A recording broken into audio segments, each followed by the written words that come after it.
Sur les 6434 analyses virologiques effectuées ces dernières 24 heures en Tunisie, le ministère de la Santé a signalé 1861 nouvelles contaminations au Covid-19. Aussi, 79 décès supplémentaires dus au virus ont été enregistrés à la même période.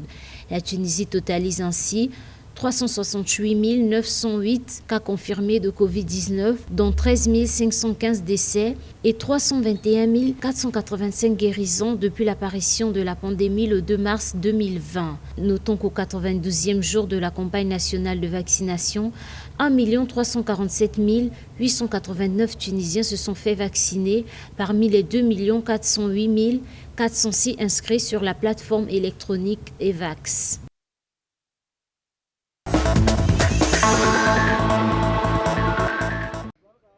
Depuis le début de la campagne vaccinale contre le Covid-19 au Soudan du Sud, 15 518 personnes ont reçu leur première injection du vaccin d'AstraZeneca, tandis que 991 autres avaient reçu leurs 2 doses. Cette étape a été franchie après l'extension de la campagne aux 10 États du pays et aux 3 zones administratives de Pibor, d'Abyei et de Rouang, selon ce qu'a indiqué le représentant du ministère de la Santé, John Rumuno. Ce dernier a exhorté les populations à continuer à appliquer les mesures préventive contre le Covid-19 à la fin du 13 juin 2021. 10 751 cas positifs ont été confirmés, dont 10 514 guérisons et 115 décès.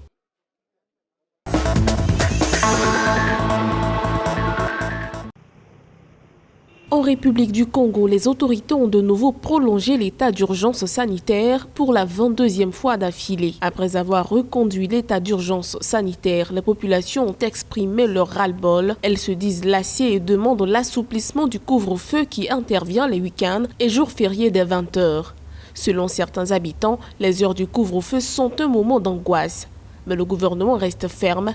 Les mesures de restriction visent à protéger tous les citoyens sans exception.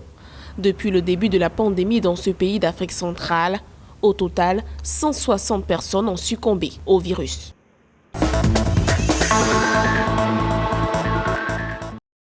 Au Bénin, un communiqué du ministère de la Santé révèle que le nombre de centres de vaccination contre le Covid-19 est monté à 115, couvrant ainsi l'ensemble du territoire national. Selon le communiqué, la cible à vacciner a été élargie à toutes les personnes âgées de 18 ans et plus qui peuvent, si elles le souhaitent, se faire vacciner gratuitement. Ce ne sont plus seulement les cibles identifiées au début de la campagne, les professionnels de la santé, les personnes âgées de plus de 60 ans et celles atteintes de comorbidité, mais plutôt tous les adultes désireux se faire vacciner qui peuvent désormais le faire.